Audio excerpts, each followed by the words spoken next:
Would I be the asshole if I bought a manual car? My 33F boyfriend, 35M, doesn't have a driver's license. For the past 3 years, he's been my passenger princess. I've had my license for over a decade, but only got my first car about 3.5 years ago. Before that, I practiced with my parents' car. We've been together for 8 years. He's been taking driving lessons in a manual car but has failed the exam twice. He says he struggles to manage the gear stick, watch the road, and drive all at once. Now, he's decided to switch to an automatic license, which means he legally won't be able to drive manual cars at all. Here's the issue. I drive a manual car, and I pay for it entirely. I offered to let him practice in it, but with an automatic-only license, that's no longer an option. We also don't have space or budget for a second, automatic car, so for at least the next year, even if he passes, his license won't really be useful. His long-term plan is to buy a rare, expensive automatic car someday. Meanwhile, my current car is old and has issues, so I'm planning to replace it, likely this year. I've had my eye on a specific manual model for a while and have mentioned it to him several times. When I found one for sale nearby and sent him the listing, his first reaction was to point out that it's manual and he won't be able to drive it. I reminded him that I will be paying for this car. It's my money, and it will be my vehicle. Automatic versions of the same model are significantly more expensive, and I don't see why I should spend more just so he can drive it too, knowing he willingly won't get his manual license. I don't want him to pay anything because I want it to be my car. If go ahead with buying the manual car, I know he'll say things like I'm not thinking about us. Would I be the asshole if I just went ahead and bought the manual car I want? Edit. I live in Western Europe. There are 2 types of driver's licenses exams here. If you pass the manual exam, you can drive automatics as well, but if you only have the automatic exam, you are only allowed to drive automatics. Edit. Boyfriend didn't put off getting his license because he couldn't afford it, but because he claims he didn't need it. He's always gotten around using public transport or by riding with others. If he can't drive manual and watch the road, then he should not be let on the road. Not the asshole. Driving a manual isn't that difficult. If he lacks that type of coordination, I can only imagine what he fucks up on a daily basis. If he struggles with doing all the basics, all at once, he probably shouldn't be driving a car. NTA. Not the asshole. There's no way I would let someone drive my car if their multitasking skills are so bad that they're unable to learn to drive manual. It's not that hard. Not the asshole. If he wants an automatic, then he should buy his own car. You need a new boyfriend, to be honest. Not the asshole. But if this attitude of you doing everything to accommodate him is something that happens regularly, you should reconsider this relationship. Sounds more like you are his mother. Being alone is much nicer than parenting an adult who won't take responsibility for their own life. Would I be the asshole to lock my roommates out of my bedroom from their religious ceremonies? I, 18M, am a college student renting a room. It's one room in the basement of a townhouse, and the family I live with, parents early 30s with a 1-year-old, also own the house. They are nice enough people, but I generally like to keep to myself, so I don't tend to interact with them very much, and most of our communication is done through a group chat with the 3 of us. Earlier this week I texted them about something unrelated, and at the end of the conversation they informed me that they are going to have a priest over on the 13th to bless the house, and that they will be opening all of the doors in the house to do so. I didn't respond to the text because I wasn't really sure what to say. I don't care what they're going to be blessing the house, but I don't want them going into my bedroom to do it. That also happens to be my birthday weekend. I'm not technically 18 yet, so part of me just wants to visit my family for the weekend and lock my door and say something about forgetting about their plans. That sounds pretty dickish, but I am not comfortable with having them in my room. It feels like a violation of privacy and I'm not sure what to do. Would I be the asshole? Edit. I went looking through my lease as many of you suggested, and the only things it talks about are for repairs. There is nothing about being able to come in for any other reason, so I am not sure what that means for me. Landlords can only enter for necessary inspections and repairs. You are entitled to quiet enjoyment of your apartment. This is one of those situations where you need to weigh the consequences of your actions before making a decision. If you push for not opening the door, you could be in for a not-so-friendly living situation afterwards. I personally think the blessing is odd and I'd be uncomfortable, but the after-the-fact uncomfortable might be way worse and much longer lasting. It's up to you, but I'd personally bite my tongue. Let them get on with the spiritual mumbo-jumbo with the door open and laugh about it later when alone. Why don't you behave like an adult and have an honest face-to-face conversation with them?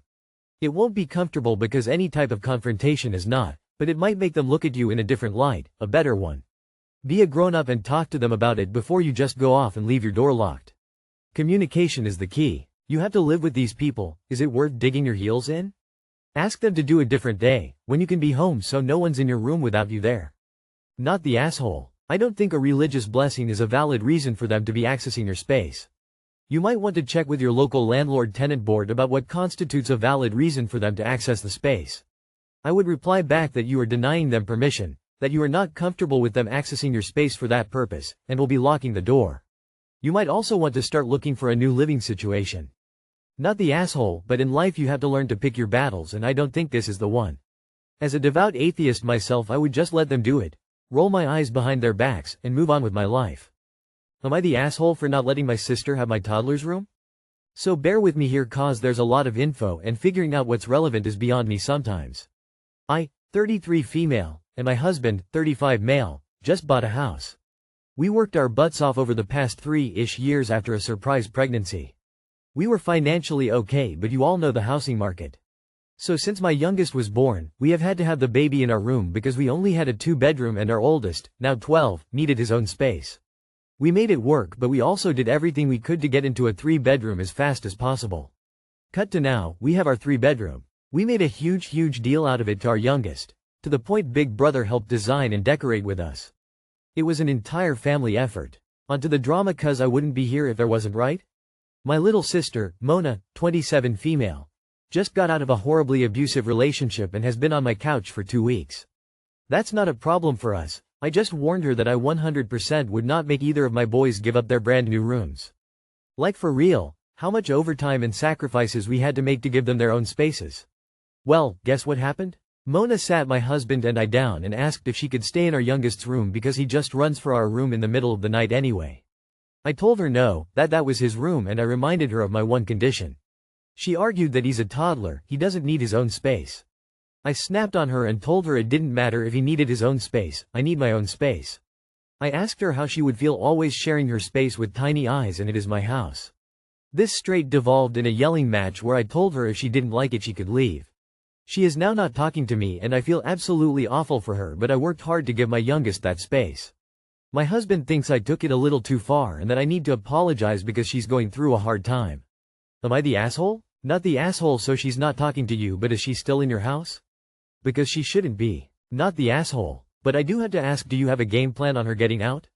Because if she's already trying to undermine your condition for staying to secure a room, she will never leave. While it's great that you opened your home to let her stay and get out of a bad situation, but she will drain you more than your 2 kids already do. Coming from someone that let their friend stay, agreed on 6 months to get on their feet, turned into 4 years, and I lost my privacy and mind in my own home. It's unfortunate, but if you give her your child's room you can expect to have her living with you a long time. You really don't want someone crashing with you temporarily to get too comfortable if you want them to leave in a timely manner.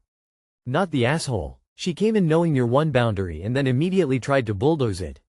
Doesn't matter if your kid wanders at night, that's still his room and you busted your ass to make it happen. Couch is fine for a guest. Not the asshole. You sister is in a tough spot. Her feelings are understandable. I have a lot of sympathy for her. But I live in a 3-bedroom house with 2 kids, and if my sister or Sil had to couch surf with us for a while I'd have the same requirement and answer. You can stay on my couch as long as you need to pick your life back up. I'm here for that. I'm here for you. But there are limits. My kids keep their bedrooms. Maybe her being on the couch will light a fire under her to get on her feet fast. She doesn't need to get too comfortable in your house. Am I the asshole for not wanting to agree to set rules under the label of boundaries? 1. My drinking?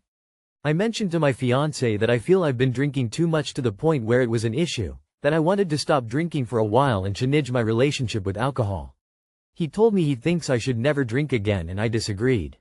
He has since suggesting boundaries on my drinking if I'm going to drink. I don't think I should have rules set on my drinking, it is something for me to manage. I did a month sober and we are now on holiday visiting my parents abroad. He has said I can have 1 or 2 drinks, less than 50% of the days that we are here. I'm feeling frustrated and resentful of that. I am not saying that I will even necessarily overstep that, because I am wanting to be aware of my drinking and drink less, but I don't want to feel like if I have a glass of wine with dinner 2 nights in a row, or even each night, that I am breaking rules, or have to ask his permission to do so. Am I the asshole? He thinks so. I was already drinking heavily when we met. So this is a change to what he has always known. A few people are saying I should set my own limits. I have tried explaining to him that I need to be in control of this decision, not feel policed by him. I am not saying I'm going to do whatever I want when the moment takes me. I simply need to feel that I'm making this decision. Not the asshole. Very sick of people misunderstanding boundaries. They're not rules or commands for other people, they're boundaries for oneself. The only boundary you can have about someone else's actions is to not be around them, e.g. for him. If you drink, I'll break up with you. Or for you. If people are drinking, I'll leave. Setting rules on drinking has famously helped many alcoholics. Quitting any addiction has to come from within. He can't control what you consume, only his own actions. It's not helpful to you or your relationship. With all due respect, and kindness in my heart. Your language here sounds like a carefully crafted, I can quit whenever I want. It sounds like you have a real serious problem. Your fiancé shouldn't be making demands or limits. Those are counterproductive. But the hardest thing many people face in life is a loved one that isn't willing to change a habit that is destroying them. It sucks your soul out and makes you feel helpless. I genuinely hope you fight this demon. Maybe your fiancé is trying to effect too much change when the decision is entirely in your court. Maybe you aren't drinking too much and he is overreacting and controlling. But maybe he is desperate watching you drink and feeling helpless. You say you want to cut down on drinking, but you don't want to actually commit to that. If you can't state your rules out loud to yourself, then you aren't going to follow them. I'll know when I've had enough isn't gonna help. However, he should not be the one setting or enforcing those rules. That's for you to manage and him to support, not for him to manage and you to obey. To the point where it was an issue. We're not getting the full story. What messes have you caused while drunk? LMAO, you think you have a drinking problem. Fiancé suggests to stop drinking, set boundaries for drinking, and you think that's out of line? You might not be an AH, but why bring it up to your partner if you're not going to work on it? You said you wanted to work on it? They're trying to help, and you're here asking for our help? Just go have another drink and think about not doing anything about your drinking. You're not the asshole for not agreeing to someone else's rules, but he is also not if he decides that the amount that you drink is a deal breaker for him. I think this is hard to judge properly without knowing all the facts, but if he is genuinely concerned about you, he should be having an honest conversation instead of trying to set arbitrary rules. He could have already tried though, and this might be his last straw.